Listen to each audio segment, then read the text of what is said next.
Hello കൂട്ടുകാരെ, എല്ലാവർക്കും പേരുകാരി വ്ലോഗിലേക്ക് സ്വാഗതം.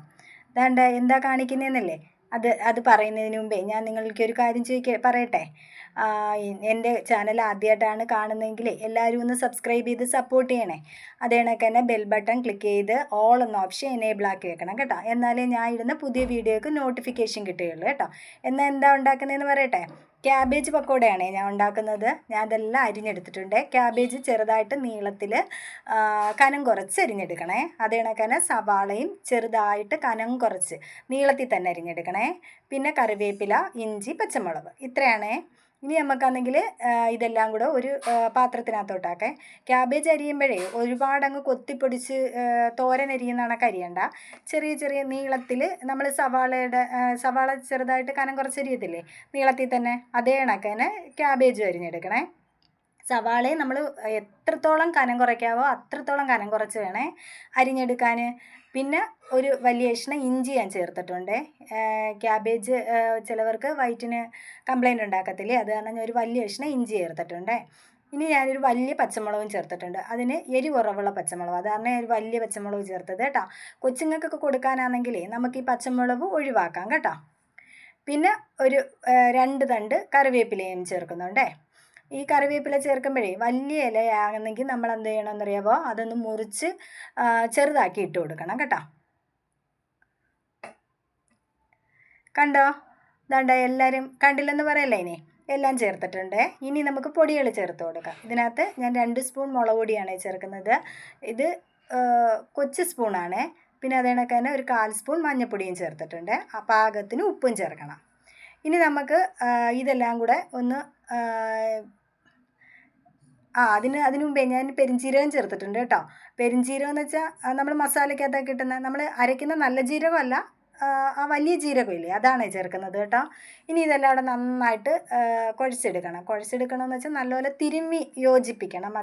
പൊടികളും ഉപ്പും ക്യാബേജും ഉള്ളിയും ഇഞ്ചിയും പച്ചമുളകും വെളുത്തുള്ളി എല്ലാം കൂടെ നന്നായിട്ട് കുഴച്ചെടുക്കണം കേട്ടോ. അതെന്ന് വെച്ചാൽ കുഴച്ച് നമ്മളൊരു 10 മിനിറ്റ് നേരം ഒന്ന് റെസ്റ്റ് ചെയ്യാൻ വെക്കണം. അപ്പോൾ ഇതിനകത്തുനിന്ന് അതിനകത്തുള്ള വെള്ളമെല്ലാം ഊറി വരും കേട്ടോ.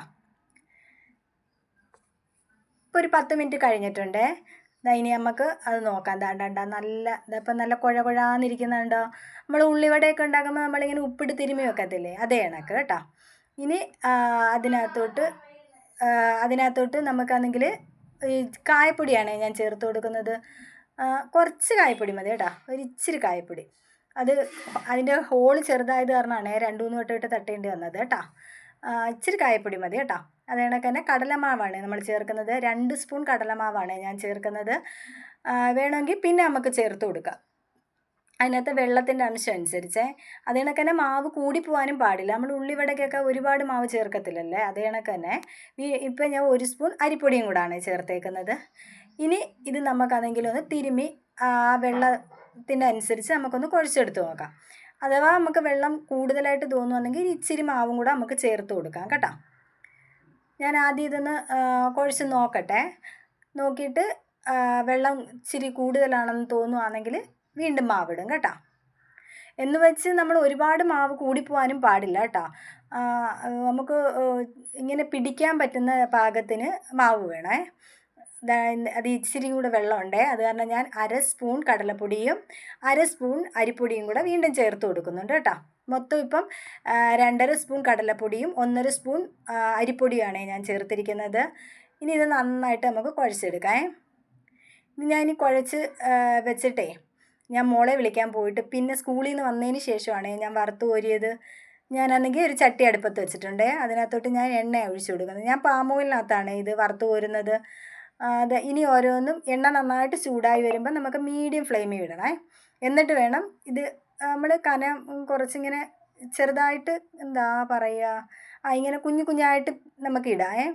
ഉള്ളിവടയുടെ അത്രയും വലിപ്പം വേണ്ട, അത്രയും കനവും വേണ്ട. നമുക്ക് നല്ല ക്രിസ്പി ആയിട്ട് മുരിച്ചെടുക്കാൻ പറ്റണം. അതേ കണക്ക് ഇട്ട് കൊടുക്കാം കേട്ടോ. ഇനി ഇടയ്ക്ക് ഇതൊന്ന് ഒരു വശം ഒന്ന് മുരിഞ്ഞ് വരുമ്പോൾ നമ്മൾ തിരിച്ചിട്ട് കൊടുക്കണം. ഇടയ്ക്കിടയ്ക്ക് ഇത് തിരിച്ചും മറിച്ചിട്ട് കൊടുക്കണേ. അതേ കണക്ക് തന്നെ തീ മീഡിയം ഫ്ലെയിമിൽ തന്നെ വയ്ക്കാൻ വേണം കേട്ടോ, അല്ലെങ്കിൽ ഇത് കരിഞ്ഞു പോകും കേട്ടോ, നല്ല ക്രിസ്പി ആവത്തുമില്ല. അങ്ങനെ നമ്മൾ ഇടയ്ക്കിടയ്ക്ക് തിരിച്ചിട്ട് കൊടുക്കുക.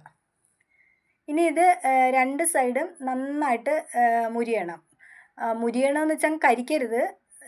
നമ്മൾ ഉള്ളിവടയൊക്കെ വറുത്ത് കോരുന്ന കണക്ക് നല്ല മുരിച്ചെടുക്കണം. അത് കണക്ക് തന്നെ വീണ്ടും രണ്ടാമത്തെ ട്രിപ്പും ഞാൻ അങ്ങനെ ചെറുതായിട്ട് തന്നെ ഇട്ട് കൊടുക്കുന്നുണ്ട് കേട്ടോ. 2-3 വട്ടമായിട്ടാണ് ഞാനിത് വറുത്ത് കോരിയത്.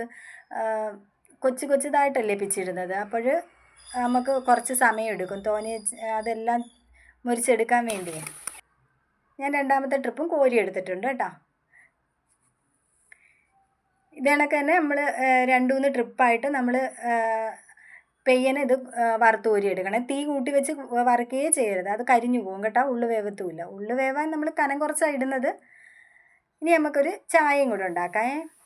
പാല് തിളച്ചിട്ടുണ്ട്. ഇനി ഞാൻ ചായ കുടിക്കത്തില്ല, അതുകൊണ്ട് ഞാൻ കാപ്പിയാണ് കുടിക്കുന്നത്. അപ്പോൾ എൻ്റെ കാപ്പിപ്പൊടിക്കകത്തോട്ട് പാലൊഴിച്ച് അത് മാറ്റിയിട്ട് അതിനകത്തോട്ട് പിന്നെ ചായക്ക് വെക്കുകയാണേ. ഇനി മോക്കുള്ള ചായയാണ്. അതിനകത്തോട്ട് നമുക്ക് ആവശ്യത്തിന് തേയിലേക്ക് ഇട്ട് കൊടുക്കാം.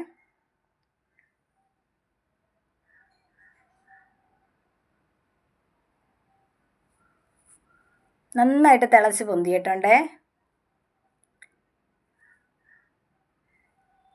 ഇനി ഞങ്ങൾ ചായയൊക്കെ അരിച്ച് കുടിക്കാൻ പോവാണേ.